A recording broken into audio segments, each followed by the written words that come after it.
have used a puff to promote my magazine, as it entices the reader to buy and read the magazine, because it gives the reader an idea of the reputation the magazine holds. This is a conventional factor used by many magazines. Q magazine has a puff that states they are the UK's biggest music magazine, which creates an opinion for the reader. I took this idea of the stacked writing from Q magazine as I wanted to create text on my front cover that was pleasing to look at. This is a feature used a lot by Q, as it emphasises certain aspects of the text. This is the cover line for my front cover, and I have taken the conventional factor of having it across my feature article photo. I feel as though it makes the reader look at the whole magazine this way. I have broken the convention of Q by creating a cover line with two sections and two different colours, as I wanted it to stand out more. However, the colours still obey my colour scheme. I've used alternating colours for my plugs that are in bold text. This makes them stand out and entices the reader to buy the magazine. The font is easy to read and it is in capitals, which again emphasises the articles inside. I have used a conventional element of using a quote in one of my plugs to give the reader a taste of what the magazine is all about. It gives the reader a stronger sense of connection with the artist. When comparing my magazine to Q, I see that I have broken convention by not using the classic colours of red, white and black, as Q is a popular music magazine, whereas Culture Mag is a dance music magazine, so they have completely different styles. And I use the colours I've used because it reminds me of a club, and this is a conventional activity someone who enjoys dance music would go to.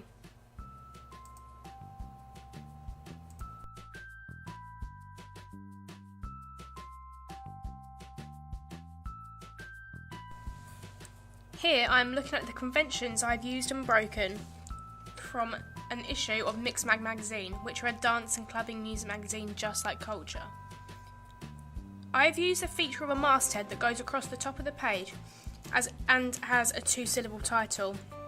I chose to follow this convention as I felt that it engages the reader more, as it allows them to look at the whole of the cover, and also it's a snappy title to think of. Also, the photo covers the masthead, which links the whole front cover together. In my plugs, I followed the convention on Mixmag by using alternating colours within my colour scheme, as it creates a more risky and haphazard feel to it. Both flush left and right. In my feature article photo, I have made my cover star have eye contact with the reader, which is used in Mixmag a lot. This creates a relationship between the reader and the artist. I also have used a puff, shown again as a conventional feature in Mixmag. I've used bright colours on a dark background just like Mixmag, as I wanted to express the fact that this is a dance music magazine and that clubbing is again an element of dance music.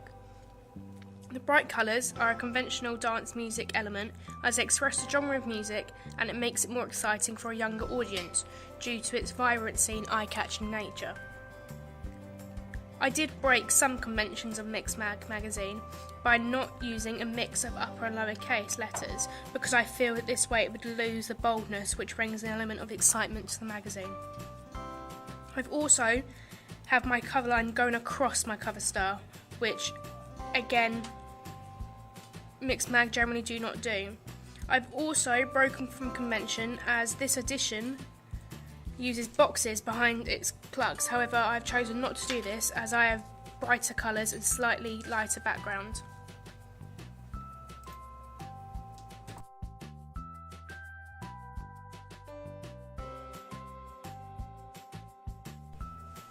Here I wanted to base my contents page on the typical simple structured contents page of DJ Magazine. I chose to do this as I know it is a highly conventional layout for a contents page for a dance music magazine, as it is very simple to navigate through and it's visual and it's bold.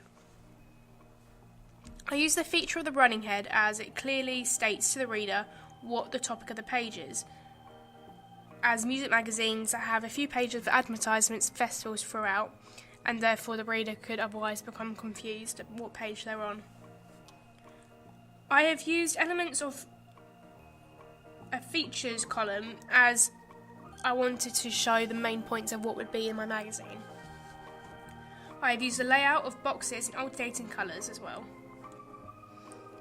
Another conventional feature I've used was to have colour coordinated topics and sections on my page. I copied this feature as I felt that it showed a simplistic and easy navigation system, making the reader able to find the topics and articles they would want to read. If my magazine was an occurring magazine like DJ, then it would mean the readers are more likely to buy the magazine again, as it was easy to find their way through it. Another feature is the use of borders around the pictures. I feel as though I used this to separate the text from the photos, again allowing easier navigation as it is simple and easy to look at. The page numbers are the same colours as the masthead in my magazine, unlike DJ where the page numbers are the colour of the background. The reason I did this was that I had the idea that the colours of the running head, page numbers and the features column would change in different issues and editions of my magazine if it was occurring. Therefore it would create a different yet similar house style each time. I used a range of shots and types of photos in my contents page, just like DJ Mag. I used lots of photos, and this is a conventional dance music magazine because it has visual effects. I used a long shot, a mid close-up, an event photo, a tech picture and a mid shot, which all of them I took myself. I left the backgrounds on these pictures as it is a conventional feature for a contents page to do this. I broke the conventions of having a page number at the bottom of my contents page as I felt that a contents page doesn't need it.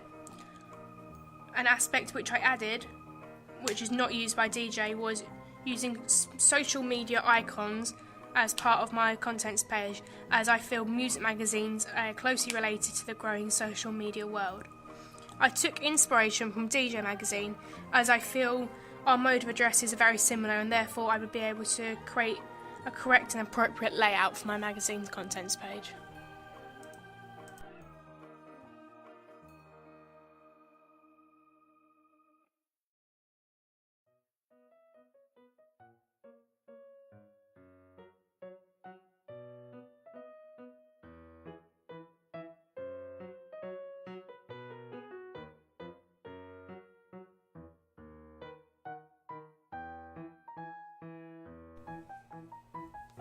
This is a double-page spread from DJ Magazine, demonstrating some conventions of dance music double-page spreads. The headline is the most eye-catching piece of text. It is bold, quite big, and takes up 1/5 the page. It is on the left side of the article, on the opposite side to the large picture. DJ Mag have used a stand first and a byline to introduce the article located underneath the headline. The article contains a drop cap that is the same colour as the headline. The article uses columns, which is a conventional magazine element. Also, there is one photo that takes up the whole right side. Comparing my magazine to DJ double page spread, there are many conventions I have followed. A few I've gone against and some things I have added. I've used the same layout of my headline in the top left hand corner and made it take up the same proportions of the page. I've also included a stand first to introduce the article, and the artists, as in my article, they are breakthrough acts. So they're brand new and no one really knows who they are, so it's good to introduce them. I've included a byline, however I've located it in a different place. I've used a drop cap similar to DJ, however it is in the exact same font and colour, so I can connect the whole page together. Again, I have used columns as it is almost an essential element of a music magazine. I have used page numbers on my page, unlike DJ, and I have taken inspiration from Mixmag to do this, and put the magazine's name next to the number to create a house style. Similar to DJ Mag, I've included a large photo on one side, however I have not included a background on mine. DJ Mag doesn't include a running head, however I have used the same font and colour for the running head to create a house style and connect it all back to my contents page. I have chosen to add in pull quotes as I feel that they are a main element needed when trying to connect your artist to your reader. This is NME magazine. I knew I wanted to include one or two pull-out quotes, so I looked at other music magazines to introduce the layout. NME, an indie music magazine, uses a pull-out quote in the middle of their text and has a smaller photo on the opposite side of the larger photo. The big picture is again taking up one whole side. I have followed this convention by putting my pull-out quote in the middle of my text. Also, I have put a smaller picture on the side of the page with the text, however I have changed the layout of this. The NME magazine has a small running head, however I have increased the size of mine just to make it more bold and more easy to look at and easy to navigate through the whole magazine.